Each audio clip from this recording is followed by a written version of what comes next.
I'm so excited. We have Mel Mason here, and she is the clutter expert. She's a best-selling author, and she's a sexual abuse survivor. One of the most beautiful things I found out last night was that she gave me permission to go deep, and that nothing is off limits. So I'm going to start right there. So you're a sexual abuse survivor, and I think this is also something that people don't want to talk about. So are you willing to share? Always, absolutely. It didn't happen for no reason, and if it's not shared, then nobody else can benefit from it. I gave me goosebumps. We all have inner clutter, we all have trauma, loss, and all kinds of fun things that happen to us in our lives, and I have more than one sexual trauma. It was 3 different perpetrators at the age of 8. One of them happened to be my older brother, and when I actually got the courage to confront him and share with him that it had an effect on me, that very same night, he took his own life and left himself for me to find. And in his suicide note, he apologized, but he also left me all of his belongings.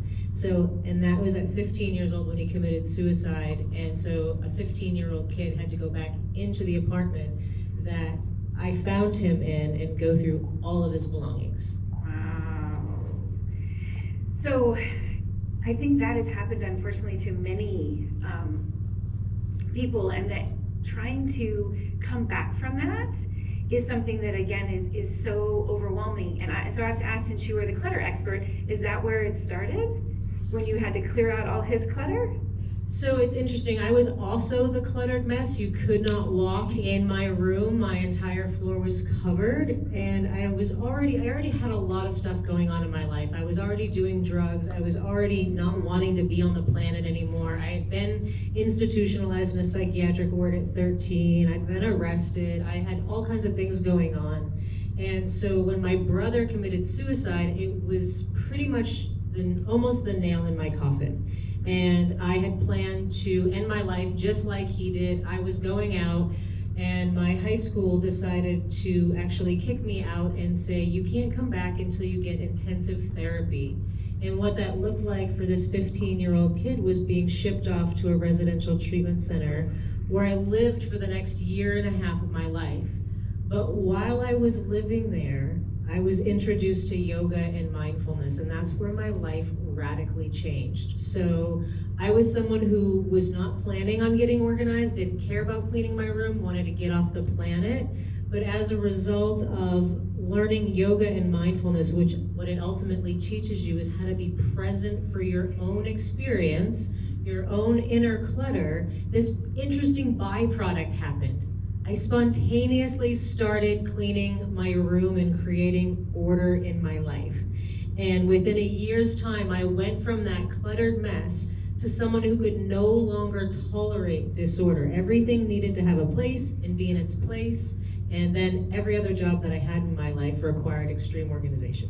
Which is fascinating, because you organically kind of found that as a life purpose, and now you help others with that, right? Yeah, absolutely. And it was a long, windy journey. I didn't know that was what I was going to do. I'm like, oh, I'm going to be an energy healer. So I took Reiki, and then I'm going to be a martial arts instructor and take martial arts and yoga teacher and all these different things.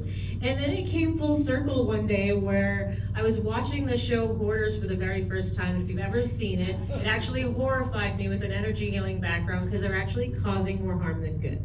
They're literally taking someone's Great Wall of China and tearing it down.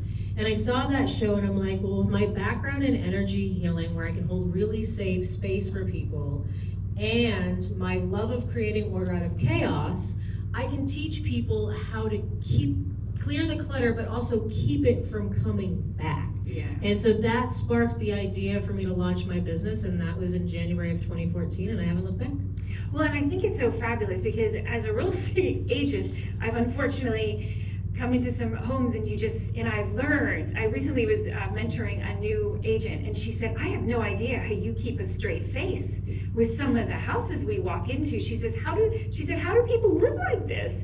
And I said, well, that really wasn't anything compared to what I've seen. And sometimes on my show, I'll have people just do confessions of real estate agents.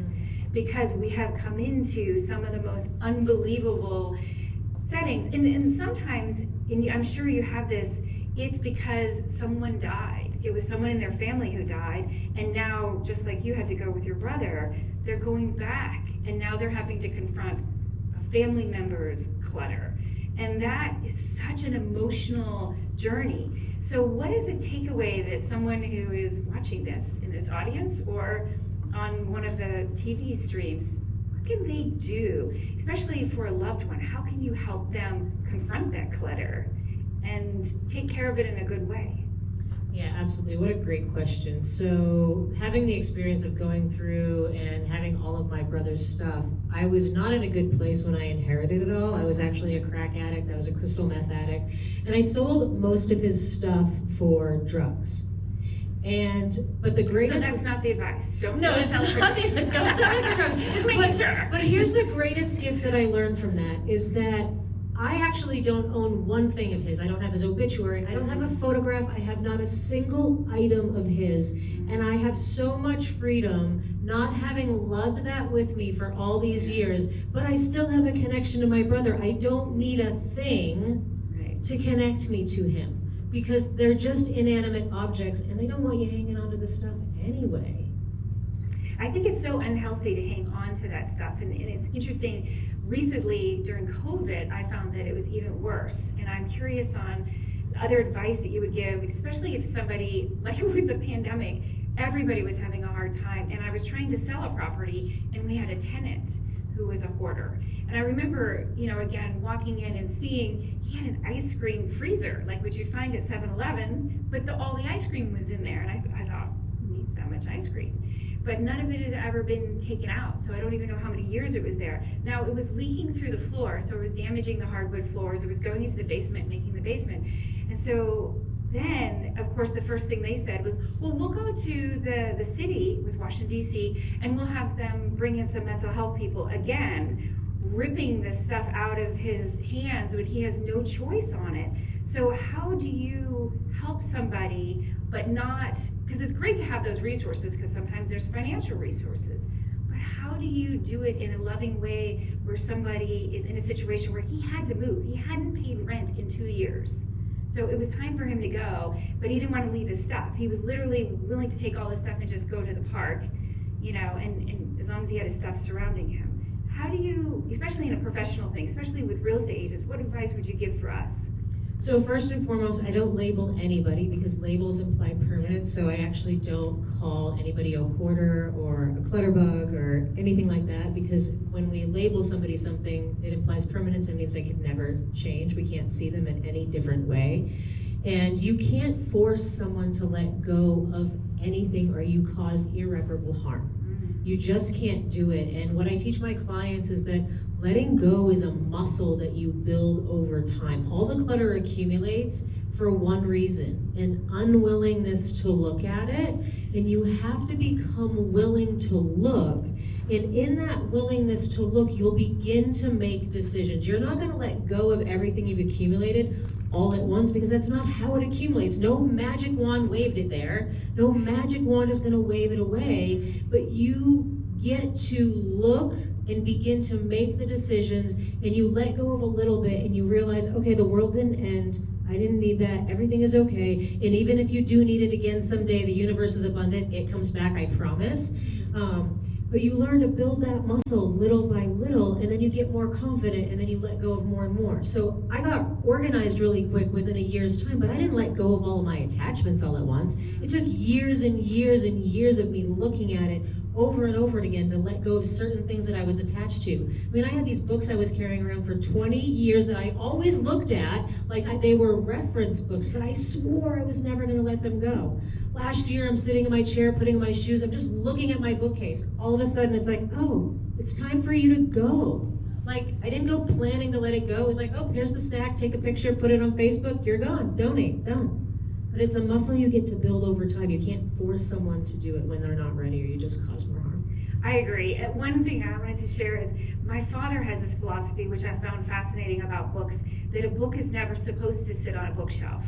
He said, and so like he has this list, And they literally, there's about 7 of them, and they pass it around, and then when it gets to the end of the list, it has to go to the donation. They're not allowed to keep the books. And he's decided that, he said, what's the use of a book if it's not being read?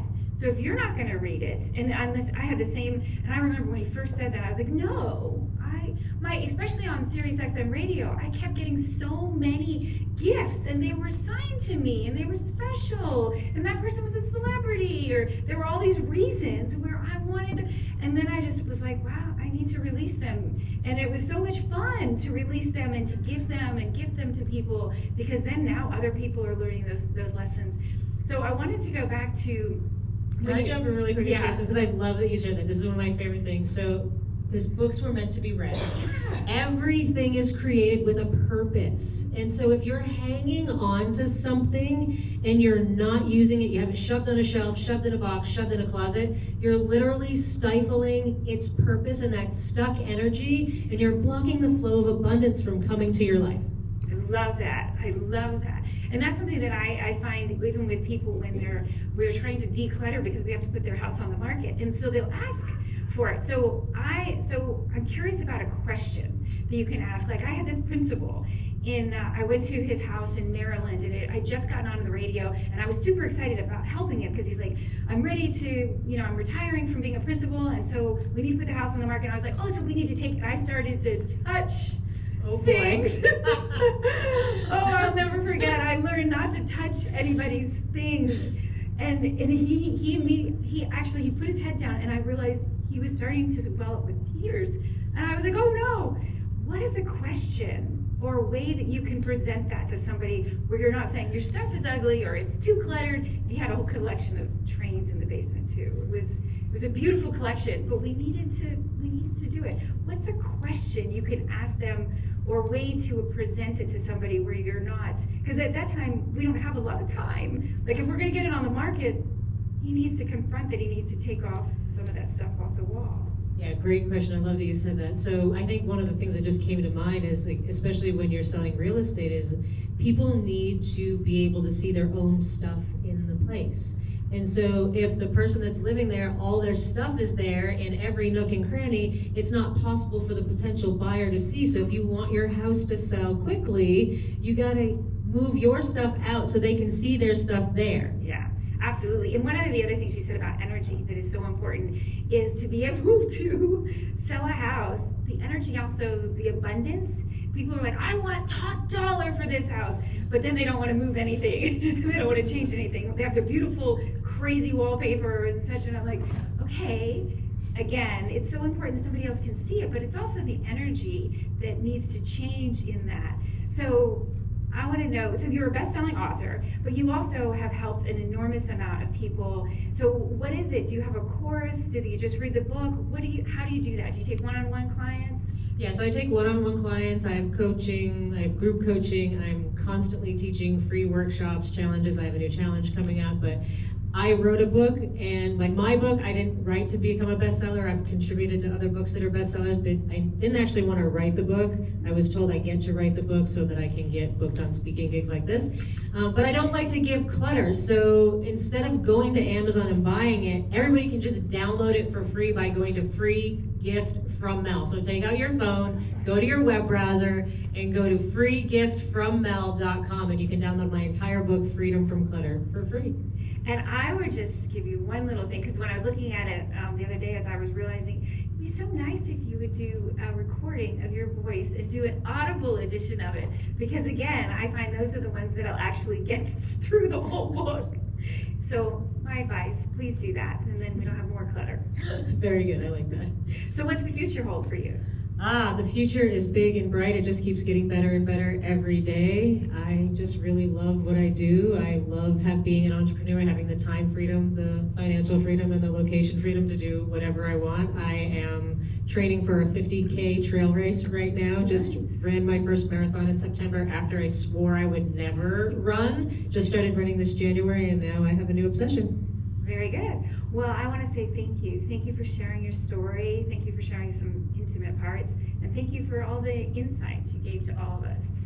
Thanks so much for having me. It's been an honor. My pleasure.